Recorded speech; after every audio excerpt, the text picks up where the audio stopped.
Chinese बहू। Chinese बहू हमारी याद तो है ना आपको? भूले तो नहीं ना? हाँ भाई, थोड़ी देर में ही सही, लेकिन चाइनीज बहू की कहानी आ ही गई।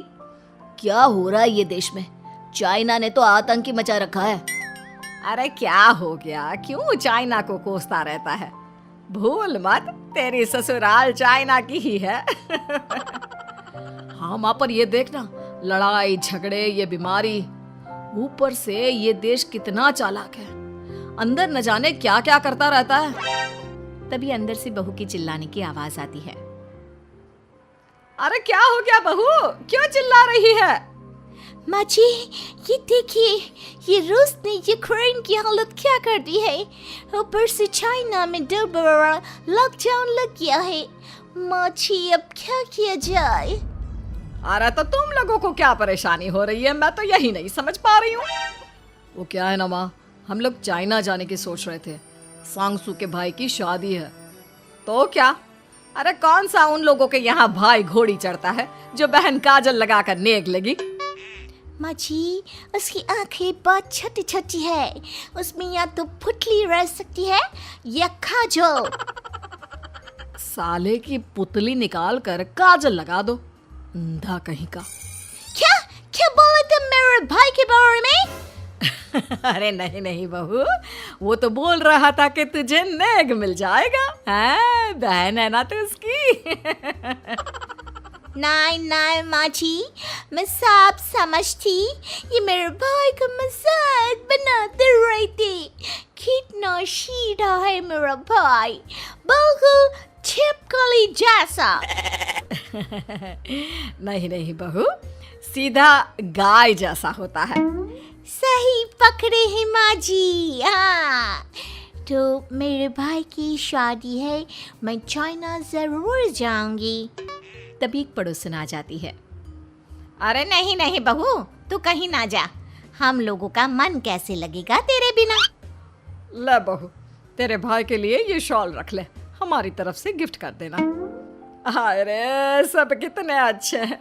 मेरी चाइनीज बहू को कितने प्यार से तुम लोगों ने एक्सेप्ट कर लिया। सच में बड़ी भाग्यशाली हूँ मैं। कैसी बात कर रही है? ये तो हम लोगों के देश की खूबसूरती है कि हर किसी को दिल से अपना लेते हैं, बस वो भी दिल से हमें अपना समझे। कैसी बात कर रही है आंटी जी? मेरे लिए आप सब सासू माँ जैसी ही हैं। मुझे भारत बहुत अच्छा लगता है, ये सबसे अच्छा देश है। मेरा भारत महान। वैसे भी लड़के की शादी जहाँ होती है वो तो वहीं की हो जाती है ना। जीती रे बहू, सही बोल रही है। औरत तो होती ही पानी की तरह है, जो जहाँ जैसे रखे वैसे ही शेप ले लेती है। आंटी जी, ये थोड़ा सा ज्यादा हो गया, समझ नहीं आया। नो प्रॉब्लम, मैं चाय बना कर लाती हूँ। फिर क्या, वो दिन भी आ जाता है जब बेटे बहू को चाइना जाना पड़ता है। वहाँ जाकर बहू का भाई कहता है, मेरे बहन आ गए, मेरे बहन आ गए। मैंने सबको बोला कि सब हिंदी में बात करेंगे, नहीं तो बहन नाराज हो जाएगी। थैंक्स बॉय, हिंदी मेरी भाषा है। अब मुझे उसी में बात करना अच्छा लगता है। आपने जीजा जी से मिलो। ओ बहन, तुम अंदर चलो। सभी बहू को अंदर लेकर चले जाते हैं, लेकिन सांगसू का पति, वो तो बेचारा चाइना के ससुराल के आंगन में अकेला खड़ा रहता है। काफी देर तक जब कोई उसे नहीं पूछता तो वो माँ को घर पर फोन करता है। हाँ बेटा, पहुँच गए ना कुशल मंगल? हाँ माँ, लेकिन सांगसू पता नहीं कहाँ है। वो तो अंदर गई है, तब से बाहर आई ही नहीं। अरे कैसी बात कर रहा है? तो तू अंदर चला जा, तू बाहर क्यों है? अरे दामाद है तू वहाँ का, उन लोगों ने तुझे बिठाया, चाय पानी कुछ नहीं पूछा? नहीं ना माँ। तभी सामने से सांगसू आती है। क्यों आप अभी तक तैयार नहीं हुए? और ये बैग लेकर क्यों कमरे से बाहर आए? इसे वहीं रख देते। कमरा? कौन सा कमरा? अरे कैसी बात कर रही हो? जब से तुम अंदर गई हो मैं बाहर ही तो खड़ा हूँ। बहू को बहुत हैरानी होती है और गुस्सा भी आता है। तभी उसका भाई और माँ आ जाते हैं। और सांगसू, अंदर खाना लग गया है। पहले ये बताओ कि मेरे पति को किसी ने खाना या पानी क्यों नहीं पूछा? वो भारत से ससुराल पहली बार आया है, वो भी मेरे कहने पर।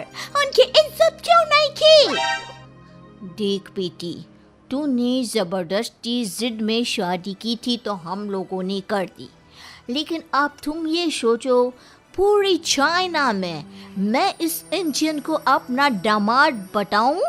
So sorry.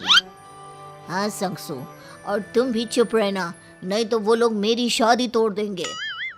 ओह, ऐसी बात है। कोई बात नहीं, मैं बाहर होटल में रह लेता हूँ, तुम वही करो जो ये लोग चाहते हैं। कैसी बात कर रहे हो? शादी के बाद पति जैसा भी हो, जो भी हो, पति होता है। वैसे भी तुम्हारे पूरे परिवार ने, सबने बिना सोचे मेरा साथ दिया, मुझे एक्सेप्ट किया, प्यार किया। मैं अपने देश में आपको अकेला कैसे छोड़ सकती हूँ? ये हिंदी फिल्म का ड्रामा बंद करो, मैं अब ये बर्दाश्त नहीं करूँगी। चुपचाप अंदर चलो, नहीं तो ये शादी वादी यहीं खत्म करके इसे अकेले ही इंडिया जाना पड़ेगा। कैसी बात कर रही हो माँ? ये मेरे पति हैं। है नहीं था, हम लोगों ने यहाँ वकील को बुला लिया है, जिसके बाद अब तेरा तलाक करा के हम यहाँ के चाइनीज लड़के से तेरी शादी करा देंगे। अरे कैसी बात कर रहे हो? हम तो यहाँ तुम्हारी शादी के लिए आए थे। नहीं नहीं, मैं सांगसू के बिना नहीं रह सकता हूँ। हाई वोल्टेज ड्रामा होने के बाद से ही सारा माहौल खराब हो जाता है कि तभी एक लड़की आती है। मैंने सारा इंतजाम कर दिया है, सांगसू की शादी का मंडप परसों लग जाएगा। तब तक इसके पति को कमरे में बंद कर देते हैं। सभी सांगसू के पति का हाथ बांधकर उसे कमरे में बंद कर देते हैं।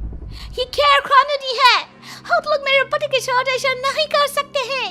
मैं किसी से शादी नहीं करूंगी, ये साफ बात है। पहले मैं अपनी शादी करूं, फिर तेरी भी शादी करवा दूंगा। सब कुछ तय हो जाता है, भाई की शादी हो जाती है। फिर वो दिन भी आ जाता है जब सांगसू की शादी वो लोग जबरदस्ती करने के लिए उसे मंडप पर ले जाते हैं। ऐसा मत करो, ये मेरी बीवी है। मैं किसी से शादी नहीं करूंगी। कैसे नहीं करेगी शादी? शादी तो तेरा बाप भी करेगा। हो, मैं करूंगा शादी। प्लीज कोई मेरी शादी किसी अच्छा औरत से करवा दे। चुप, बिल्कुल चुप। फिर माँ सांगसू और उसके पति से कहती है, तुम लोगों का बच्चा मेरी कैद में है। अगर तुम लोगों ने कोई भी होशियारी की तो मैं इस बच्चे को मार दूंगी। दोनों माँ का रूप देखकर हैरान हो जाते हैं। बच्चे की खातिर दोनों शांत हो जाते हैं और शादी की रस्में शुरू हो जाती है कि तभी सांगसू की सास पुलिस के साथ आ जाती है। माँ, ससुर माँ आ गई, मेरी माँ आ गई। माँ प्लीज हम लोगों को बचाकर वापस ले चलो। पुलिस सभी को गिरफ्तार कर लेती है। बेटी के बच्चे को मारने की धमकी तो कोई चुड़ैल ही दे सकती है। अरे तो ये चुड़ैल ही तो है। ये सही बोल रहे हैं, ये औरत किसी चुड़ैल से कम नहीं है। तभी उन लोगों का बच्चा भी आकर सांगसू के गले लग जाता है। माँ, तू सही समय पर आ गई, लेकिन तुझे कैसे पता चला कि यहाँ ये सब हो रहा है? बेटा, ये चाइनीज लोग ना होते ही धोखेबाज हैं। इन लोगों पर मुझे भरोसा नहीं था, इसलिए मैंने तेरे फोन को हमेशा के लिए मेरे फोन से अटैच कर दिया था, जिससे तेरे आसपास होने वाली सारी बात मैं सुनती रहूं। उस दिन भी मेरी तेरी बात हो रही थी तो तेरा फोन ऑन था, मैं सब समझ गई थी। मुझे माफ कर दो। नहीं, बिल्कुल नहीं। चलिए माँ जी, इंडिया वापस चलते हैं। आज के बाद मैं यहाँ कभी नहीं आऊंगी।